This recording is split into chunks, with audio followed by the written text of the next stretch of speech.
രാവിലെ വിളിച്ചേ നമ്മള് രാവിലെ കണ്ടായിരുന്നു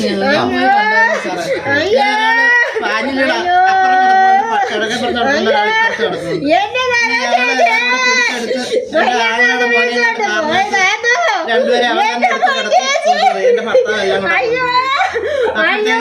സരോജത്തിന്റെ വായിൽ നിന്ന് ഒരേം പതയും വരുന്നു. ഒരാടെ കറുത്തുപോയി, തല കുമ്പിട്ട് പോയി.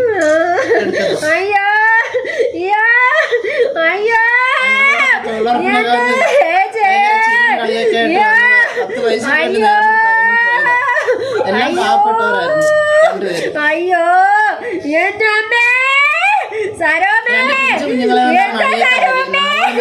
അയ്യോ അയ്യോ അയ്യോ ഇവര് രണ്ടുപേരും പാത്രത്തിൽ അയ്യോ അയ്യോ അയ്യോ അയ്യോ എന്റെ അയ്യോ ഞങ്ങളെല്ലാം എവിടെ യാത്രയും പറഞ്ഞ് അയ്യോ അയ്യോ എന്റെ അമ്മേ എന്റെ അമ്മേ എന്റെ ചേച്ചി അയ്യോ അയ്യോ മണിയമ്മ കൂട്ടിന് വിളിച്ചോണ്ട് പോയതാണോ അയ്യോ അയ്യോ. പ്രിയ കൂട്ടുകാരികൾ, മരണത്തിനും അവരെ പിരിക്കാനായില്ല. നാടിനെ നൊമ്പരത്തിലാഴ്ത്തി സരോജവും രജനിയും മരണത്തിലും ഒന്നിച്ചു. കേളങ്കാവ് ഇടക്കുന്ന ഗോകുലത്തിൽ സരോജം, മഞ്ജു ഭവനിൽ രജനി എന്നിവരുടെ ആകസ്മികമായ മരണം ഒരു നാടിനെയാകെ ദുഃഖത്തിലാഴ്ത്തി. സാധാരണ കുടുംബത്തിൽപ്പെട്ട ഈ വീട്ടമ്മമാർ ജോലിക്ക് പോയാണ് കുടുംബം പുലർത്തിയിരുന്നത്. തൊഴിലുറപ്പിന് പുറമെ സ്വകാര്യ വ്യക്തികളുടെ പറമ്പുകളിലും ഇവർ ജോലിക്കായി പോയിരുന്നു. ദിവസങ്ങൾക്ക് മുൻപ് വാർഡിലെ തൊഴിലുറപ്പ് പ്രവർത്തനങ്ങൾ നിലച്ചിരുന്നു. വരുമാനം ഇല്ലാതായതോടെയാണ് മറ്റു ജോലികളിലേക്ക് ഇവർ തിരിഞ്ഞത്. മഴയത്തെ മേളിലോട്ട് കയറി വന്നപ്പോഴാണ് ഇവരുടെ ഇവിടെ കിടക്കുന്ന കാണുന്നത്. അല്ല, ഞങ്ങൾക്ക് അറിയത്തില്ല. ഇവരതിന് അതിന്റെ മൂട്ടി നിന്നേ ആയിരിക്കും.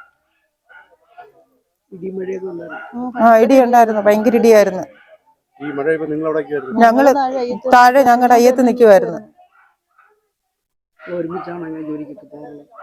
ഇല്ല, അവരങ്ങനെ പോകത്തില്ല ജോലിക്ക്. ആദ്യമായിട്ട് ഇറങ്ങിയതാ.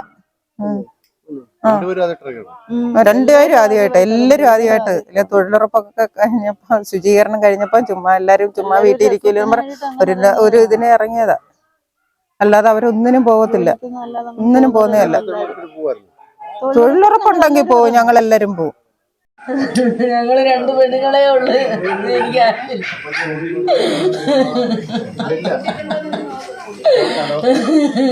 ഞങ്ങളിവിടെ അല്ലല്ലോ, ഞങ്ങൾ വിളക്കി താമസിക്കുന്നത്. രാത്രി 10 മണി ആയപ്പോഴത്തേക്ക് എന്നെ വിളിച്ചായിരുന്നു.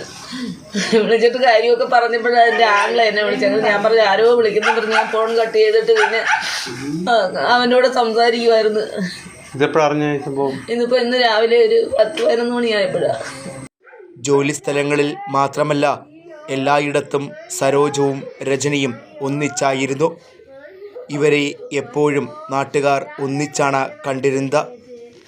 അയൽവാസികളായ ഇരുവരും ജോലിക്ക് പോകുമ്പോഴും ക്ഷേത്രത്തിൽ പോകുമ്പോഴുമെല്ലാം ഒരുമിച്ചായിരുന്നുവെന്ന് നാട്ടുകാരും പറയുന്നു. ഇണക്കുരുവികളെ പോലെ ഒന്നിച്ചു നടന്നിരുന്ന ഇവർ മരണത്തിലും ഒന്നിച്ചു. മഴയെ തുടർന്ന് ജോലി ചെയ്യുന്ന പുരയിടത്തിലെ ആഞ്ഞിലിമരത്തിന് സമീപത്തേക്ക് മാറി നിന്നതാണ് ഇരുവരും. അപ്പോഴാണ് ഇരുവർക്കും ഇടിമിന്നലേറ്റത്. രജനിയെയും സരോജത്തെയും പറ്റി പറയുവാൻ നാട്ടുകാർക്കും കാര്യങ്ങൾ ഏറെയാണ്. മരണവിവരം അറിഞ്ഞതു മുതൽ ഇരുവീടുകളിലേക്കും നിരവധി ആളുകളാണ് എത്തുന്നത്.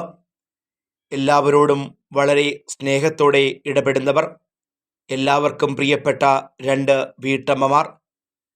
നാടിനെ നടുക്കിയ ദുരന്തത്തിലൂടെ ഇരുവരുടെയും ജീവൻ പൊലിഞ്ഞപ്പോൾ അതൊരു നാടിനെയാകെ കണ്ണീരിലാഴ്ത്തി. ഇരുവരുടെയും സംസ്കാര ചടങ്ങുകളും അടുത്തടുത്ത വീടുകളിൽ ഏകദേശം ഒരേ സമയത്താണ് നടത്തുന്നതും. Fox TV news bureau, Punalur.